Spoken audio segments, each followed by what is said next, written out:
Will Camila Cabello's career ever recover?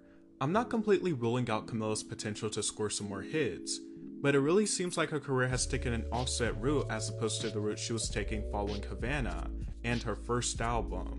Now, if you guys don't know, Camila Cabello started off in a girl group called Fifth Harmony on the show The X Factor. From the start of the group, she was instantly hailed as the standout and leader of the group. Fifth Harmony didn't win.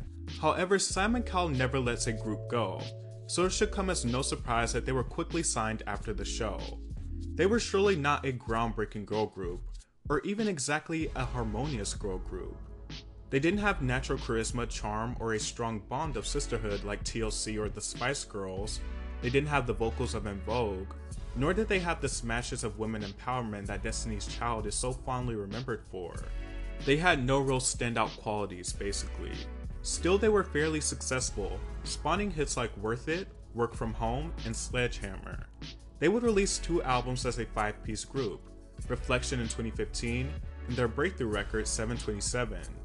Things got a bit muddy when Camila began to attain success outside of the group, most notably with Machine Gun Kelly on Bad Things, and with Shawn Mendes on I Know What You Did Last Summer. According to Camila, these songs were responsible for creating a lot of tension within the group. She also wanted to have more creative control in the group and wanted to write more of the Fifth Harmony songs, but was turned down. Her plan was to stay in the group while working on her solo album. It became clear that it was not possible to do solo stuff and be in the group at the same time, she explained. If anyone wants to explore their individuality, it's not right for people to tell you no. Taking into account of what she said, it is understandable why she left the group. I also think it's normal to have tension, especially being that the group were still teenagers and very young. Eventually she decided to leave the group, just as they were becoming much more popular, which was a surprise to many. Camila's major success wasn't really instantaneous. She sort of found her sound through her releases, and Havana would eventually settle as her big breakout hit. She released her highly successful self-titled debut album in 2018, which is not a bad record, it's just a radio hits record. And she will follow it up with Romance in 2019. And this is where a plethora of things took a turn for Camila in the wrong direction. Racism. Her racist past caught up to her.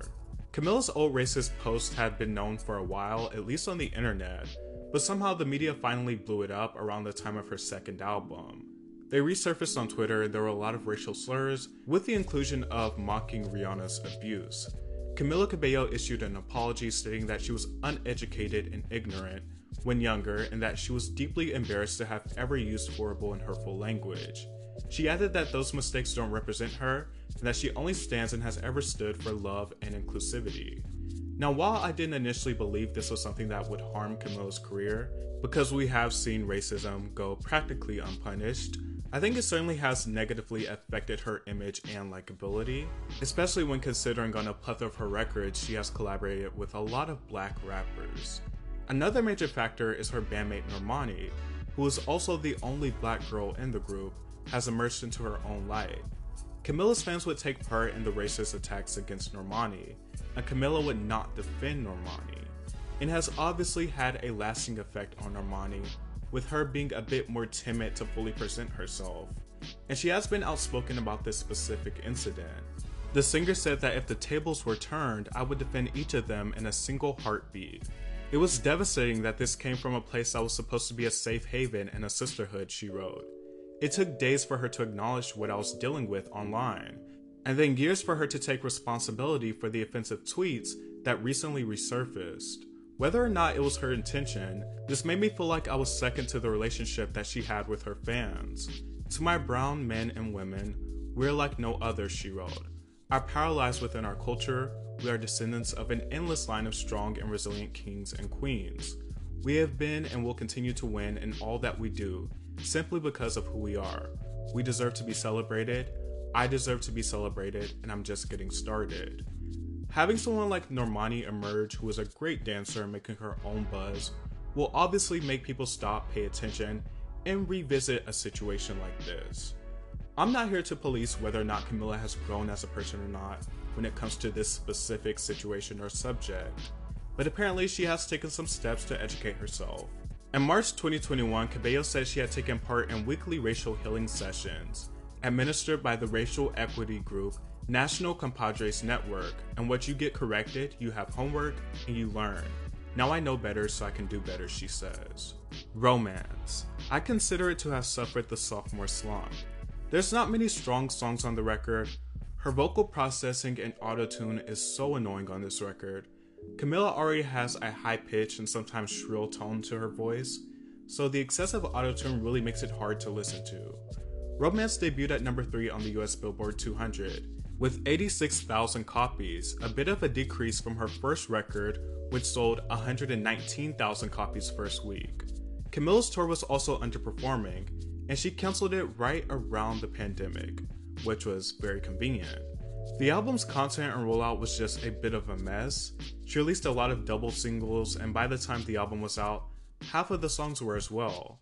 Plus, she had a noticeable shift in sound, abandoning the Latin pop sound that made her famous very quickly. The 5th single from the album, My Oh My, was a return to that sound, but it wasn't even initially on the album. They tacked it on at the end because the album was underperforming, as they did Senorita with Shawn Mendes, which was first present on Shawn Mendes' album. Ultimately, the album had a bad rollout, lack of strong material, and she had used up the initial leaving the band hype without settling into something more gratifying. Shawn Mendes. Now this is something I don't think a lot of people have considered.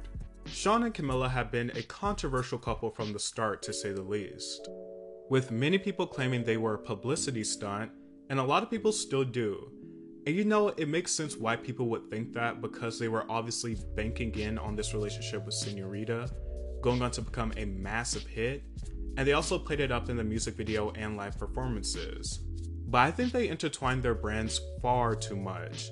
By the way they were parading around, you would think that they were the Carters and a married couple. Not only did they do multiple songs, they did live shows and even a documentary where Camila was present. Now don't get me wrong, it is perfectly normal to post pictures, be spotted out together, and even collaborate with each other.